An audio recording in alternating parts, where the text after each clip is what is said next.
जय श्री राम दोस्तों, मेरे चैनल मिस वैष्णव में आपका हार्दिक स्वागत है। आज हम करवा चौथ व्रत पर बात करेंगे। सभी सुहागन महिलाओं को करवा चौथ का बेसब्री से इंतजार रहता है।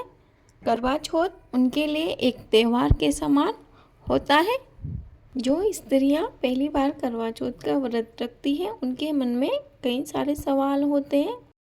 मैंने इस वीडियो में उन्हीं सारे सवालों के जवाब देने की कोशिश की है। उससे पहले दोस्तों, आप चैनल पर नए हो तो प्लीज़ चैनल को सब्सक्राइब कर लीजिए।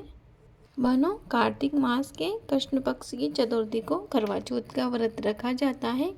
यह हर वर्ष अक्टूबर या नवंबर के महीने में आता है। करवा चौथ के दिन सुबह 4 से 4:30 के बीच में उठ जाए, दातुन करके सरगी कर ले। सरगी का मतलब होता है कि फल, मिठाई, दूध या चाय का सेवन किया जाता है।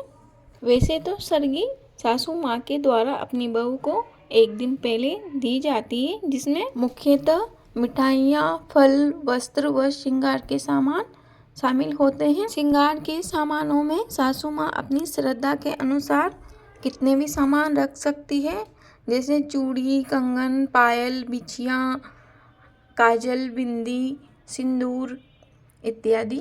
सरगी करवा चौथ व्रत का महत्वपूर्ण हिस्सा होती है। यदि किसी के सास ना हो तो वह स्वयं भी यह सारा सामान खरीद सकती है और करवा चौथ के दिन अपनी सरगी कर सकती है। आपको 5:30 बजे तक सरगी कर लेना है। सूर्य उदय के पश्चात आपको कुछ भी खाना नहीं है, ना ही पानी पीना है। पूरे दिन निराहार और निर्जला रहकर करवा चौथ का व्रत रखा जाता है। पूजा करने के पश्चात शाम को जब चंद्र उदय हो, उस समय चंद्रमा को अर्घ्य देकर वह अपने पति का पूजन कर अपने पति के हाथ से ही पानी पीकर व उनके हाथ से मिठाई खाकर ही व्रत का पारण किया जाता है।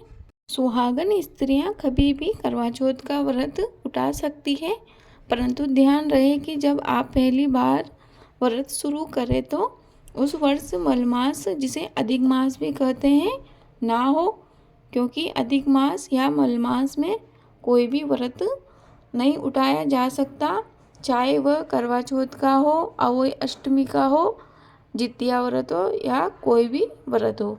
आजकल तो कुंवारी लड़कियां भी अच्छे वर के लिए करवा चौथ का व्रत रखने लगी है, और जिन लड़कियों की सगाई हो गई है वह भी करवा चौथ का व्रत रखती है।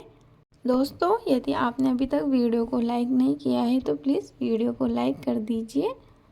प्यारी बहनों, करवा चौथ के दिन भूल कर भी भूरे, नीले व काले रंग के वस्त्र बिल्कुल भी ना पहने, क्योंकि यह सारे रंग अशुभता के प्रतीक है। करवा चौथ के दिन आप लाल, गुलाबी, पीले आदि रंग के वस्त्र ही पहने। आप साड़ी, सूट कुछ भी पहन सकते हैं, लेकिन यदि आप साड़ी पहने तो उसे सीधी पल्लू की ही पहने, क्योंकि पूजा पाठ में कभी भी उल्टे पल्लू की साड़ी पहनना शुभ नहीं माना जाता। आपकी नई नई शादी हुई है और शादी के बाद आपका पहला करवा चौथ है तो आप शादी वाला जोड़ा ही पहने, यह बहुत शुभ माना जाता है।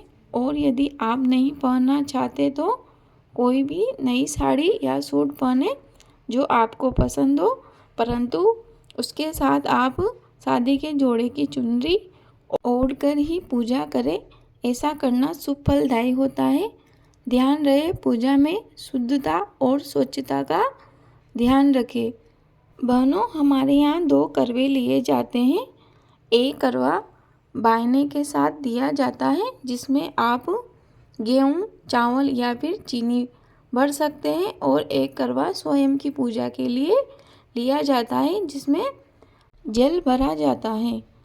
आपके पास किसी धातु का करवा है तो आप उसका उपयोग दोबारा कर सकते हैं, परंतु यदि आप मिट्टी के करवे लाते हैं तो मिट्टी का करवा हर वर्ष नया खरीदा जाता है। पुराना करवा उपयोग में ना ले। बायना हर वर्ष अपनी सासू माँ को दिया जाता है, जिसमें वस्त्र व सुहाग के सारे सामान शामिल होते हैं और साथ ही एक करवा दिया जाता है। उस करवे में गेहूँ, चावल या फिर चीनी भरी जाती है।